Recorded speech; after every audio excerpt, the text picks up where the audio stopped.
നമസ്കാരം. ഏവർക്കും ശ്രീരാഗം ആസ്ട്രോളജിയിലേക്ക് സ്വാഗതം. പണ്ട് മുതലേ നിലനിൽക്കുന്നതായിട്ടുള്ള ഒരു വിശ്വാസമുണ്ട്. വെറും വിശ്വാസമായിട്ട് അതിനെ നമുക്ക് തള്ളിക്കളയാൻ സാധിക്കില്ല. ഇതാണ് വാസ്തവം. എന്തെന്നാൽ ഗുരുവായൂർ ക്ഷേത്രത്തിൽ നമുക്ക് ദർശനത്തിന് പോകാൻ പറ്റുന്നുണ്ടെങ്കിൽ അത് നമ്മുടെ കഴിവുകൊണ്ടോ നമ്മുടെ തീരുമാനത്തിൻ്റെ ബലം കൊണ്ടോ അല്ല, മറിച്ച് ഭഗവാൻ നമ്മളെ അവിടേക്ക് ദർശനത്തിനായി വിളിക്കുന്നു എന്ന ഒറ്റ കാരണം കൊണ്ടാണ് അവിടെ ചെന്ന് നമുക്ക് തൊഴുത് പ്രാർത്ഥിച്ച് ആ ഉണ്ണിക്കണ്ണൻ്റെ തിരുരൂപം മനസ്സ് നിറയെ കാണാനായിട്ട് സാധിക്കുന്നത്. അങ്ങനെയിരിക്കെ ഈ 2026 മേടവിഷു സമയത്ത് ചില നക്ഷത്രക്കാരെ തേടി ആ വിളി ശക്തമാകുന്നത്, അതായത് ഭഗവാൻ കൃഷ്ണൻ്റെ ഗുരുവായൂരപ്പൻ്റെ ആ ഒരു വിളി ശക്തമാകുന്ന സമയമാണ് വരാനായി പോകുന്നത്. അങ്ങനെ കുറച്ച് നക്ഷത്രക്കാരുണ്ട്. അപ്പോൾ ഈ നക്ഷത്രങ്ങളിൽ ഏതെങ്കിലും ഒന്ന് നിങ്ങളുടെ നക്ഷത്രമുണ്ടോ എന്നത് നിങ്ങൾ കേൾക്കാനായി കാത്തിരിക്കുകയാണെന്ന് എനിക്കറിയാം. അപ്പോൾ ഈ വീഡിയോ ഒന്ന് പൂർണ്ണമായി നിങ്ങളൊന്ന് കേൾക്കുക. ഭഗവാൻ നിങ്ങളെ വിളിക്കുന്നു എന്നതിൻ്റെ അടയാളമായിട്ടാകും ഇത് നിങ്ങളുടെ ചെവികളിലേക്ക് ഒരു സൂചന എന്നോണം എത്തുന്നത്.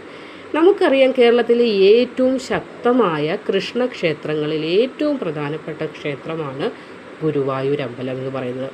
ഇവിടെ ദർശനം നടത്തുന്ന നിമിത്തം നിങ്ങളുടെ ജന്മദോഷങ്ങളൊക്കെ മാറുകയും കൂടാതെ തടസ്സങ്ങൾ നീങ്ങുകയും, വിവാഹ തടസ്സമാകാം, ജോലിയിലെ തടസ്സമാകാം, ധനപരമായ തടസ്സം, അങ്ങനെ ആരോഗ്യപരമായ തടസ്സം, അങ്ങനെ ഏത് തടസ്സങ്ങളുണ്ടെങ്കിലും അതൊക്കെ നീങ്ങി ജീവിത മുന്നേറ്റം ഉണ്ടാകുന്നതിന് ഗുരുവായൂർ ക്ഷേത്രത്തിൽ പോയി ദർശനം നടത്തി പ്രാർത്ഥിക്കുന്നതിലൂടെ സാധ്യമാകുന്നതാണ്. പ്രത്യേകിച്ച് ഈ മേടവിഷുക്കാലത്ത് അത് നിങ്ങൾ വെറുതെ അങ്ങ് പോയാൽ പോരാ, നിങ്ങൾക്ക് ആ ഒരു ഉൾവിളി ഉണ്ടാകണം. വെറുതെ പോകാൻ ആർക്കും സാധ്യമാകുകയില്ല. ഉൾവിളി വന്നാൽ മാത്രമേ പോകാൻ പറ്റുകയുള്ളൂ. പക്ഷേ ഇവിടെ ഈ 2026 മേടവിഷുവോടുകൂടി കുറച്ച് നക്ഷത്രക്കാർക്ക് തീർച്ചയായും ഭഗവാന്റെ നിങ്ങൾ എന്നെ കാണാൻ വരൂ എന്ന ഒരു ഉൾവിളി തീർച്ചയായും വന്നു ചേരാൻ പോകുന്ന സമയമായിരിക്കും. അപ്പോൾ ഇത് അവഗണിക്കാതെ നിങ്ങൾക്ക് പോകാൻ സാധിക്കുകയാണെങ്കിൽ കിട്ടാനായി വലിയൊരു ഭാഗ്യം നിങ്ങൾക്ക് ഭഗവാൻ കാത്തുവെച്ചിട്ടുണ്ട് എന്നത് മനസ്സിലാക്കുക. ജീവിതത്തിലെ സകലമാന പ്രശ്നങ്ങളും മാറുന്ന ഒരു സമയം കൂടിയാണ്. അതുകൊണ്ട് തന്നെ ഇതിനെ ഒരു സാധാരണ ദർശനമായി കാണുകയല്ല, നിങ്ങളുടെ ജീവിതത്തിലെ ഒരു ടേണിംഗ് പോയിൻ്റ് ആക്കി മാറ്റാനായിട്ട് നിങ്ങൾ ശ്രമിക്കേണ്ടതാണ്. അപ്പോൾ ആ കുറച്ച് നക്ഷത്രക്കാർ ആരൊക്കെയാണെന്ന് നമുക്ക് നോക്കാം. അതിൽ ആദ്യത്തെ നക്ഷത്രം അശ്വതിയാണ്. ജീവിതത്തിൽ പല തുടക്കങ്ങൾ ആഗ്രഹിക്കുന്ന നിങ്ങൾക്ക് ഒരു മാറ്റത്തിൻ്റെ സമയമാണ്. ഭഗവാൻ നിങ്ങളെ വിളിക്കുന്നു, ഗുരുവായൂരേക്ക് വരൂ, നിങ്ങൾക്ക് ദർശനം ലഭിക്കാൻ പോകുന്നു എന്ന ആ ഒരു ഉൾവിളി ലഭിക്കുന്നതിലൂടെ പല തടസ്സങ്ങളുണ്ട്, അതൊക്കെ മാറി നിങ്ങൾക്ക് ഗുരുവായൂരപ്പൻ്റെ അനുഗ്രഹം നീണ്ട ഒരു വർഷക്കാലം വന്നു ചേരാൻ പോവുകയാണ്. ഇനി രണ്ടാമത് അറിയാമല്ലോ, രോഹിണി നക്ഷത്രമാണ്. കൃഷ്ണനോട് ഏറ്റവും അടുത്ത ബന്ധമുള്ള നക്ഷത്രം എന്നതാണ് രോഹിണി നക്ഷത്രത്തിന് പ്രധാനപ്പെട്ടത്. അത് രോഹിണി നക്ഷത്രം ആർക്കൊക്കെ ഈ ലോകത്തുണ്ടോ അവർക്കൊക്കെയും ഭഗവാൻ അവരോടും കൂടുതലായ ഒരു അടുപ്പവും വാത്സല്യവും ഉണ്ടാകും. അതുകൊണ്ട് തന്നെ ഈ വർഷം വിഷുവോടുകൂടി നിങ്ങൾ ഗുരുവായൂർ ദർശനം നടത്താനായി, നിങ്ങളെ കാണാനായി ഭഗവാൻ ആഗ്രഹിക്കുന്നുണ്ട്. ആ ഒരു ഉൾവിളി നിങ്ങൾക്ക് വന്നു ചേരുകയും ചെയ്യും. ഇനി മകം നക്ഷത്രം. കുടുംബ പ്രശ്നങ്ങൾ ഒരുപാടുണ്ട്.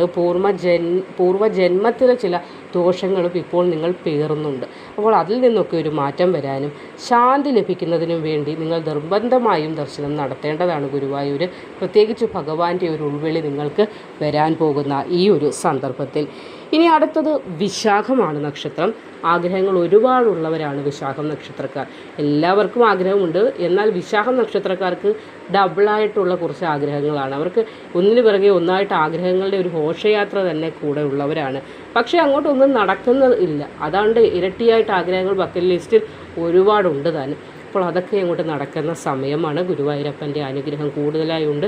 അതൊരു ഉൾവിളിയായി നിങ്ങളിലേക്ക് വരികയും നിങ്ങൾ ഗുരുവായൂർ ദർശനം നടത്തുകയും ചെയ്യുന്നതിലൂടെ നിങ്ങളുടെ ആ ബക്കറ്റ് ലിസ്റ്റിലുള്ള എല്ലാവിധ ആഗ്രഹങ്ങളും സഫലമാകുന്നതാണ്.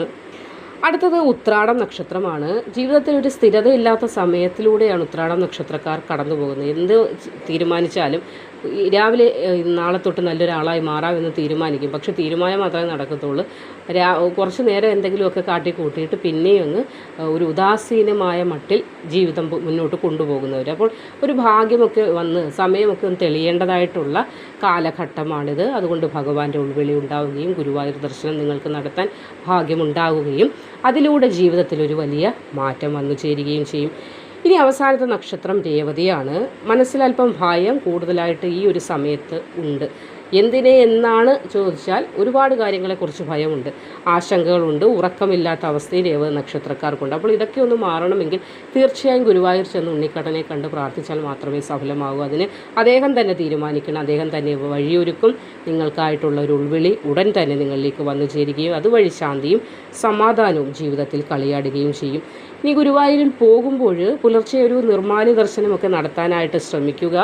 കൂടാതെ തുളസിമാല സമർപ്പിക്കാൻ അതൊന്നും ഞാൻ പ്രത്യേകിച്ച് പറയേണ്ട കാര്യമില്ല, എങ്കിൽ കൂടി ഒന്ന് പറയുന്നതേ ഉള്ളൂ. വെണ്ണ സമർപ്പിക്കുന്നത് കൃഷ്ണന് ഏറ്റവും പ്രിയമുള്ള കാര്യമാണ്. പാൽപ്പായസവും വഴിപാടായിട്ട് നിങ്ങൾക്ക് നടത്താവുന്നതാണ്. കൂടാതെ ആ നടയിൽ നിൽക്കുമ്പോൾ ഒരു ഓം നമോ നാരായണായ 108 പ്രാവശ്യം കൂടി ജപിക്കാനായിട്ട് നിങ്ങൾ ശ്രമിക്കുക. ഇതൊക്കെ ചെയ്താൽ അനുഗ്രഹം ഫലം ഇരട്ടിയായി തന്നെ നിങ്ങളിലേക്ക് വന്നു ചേരും. അപ്പോൾ പോകാൻ കഴിയാത്ത ആളുകളൊന്നും വിഷമിക്കേണ്ട കാര്യമൊന്നും ഇല്ല. വീട്ടിൽ ശ്രീകൃഷ്ണൻ്റെ ചിത്രം എല്ലാവർക്കും ഉണ്ടാകുമല്ലോ, അതിന് മുന്നിൽ ദീപം കൊളുത്തി പ്രാർത്ഥിച്ചാൽ മതി. ഗുരുവായൂരപ്പ എന്ന് 108 പ്രാവശ്യം പോകാൻ പറ്റാത്തവർ ഗൃഹത്തിലിരുന്ന് ജപിച്ചാലും മതിയാകും. നമ്മുടെ പ്രാർത്ഥനയാണ്, അതൊരു ദർശനം പോലെ.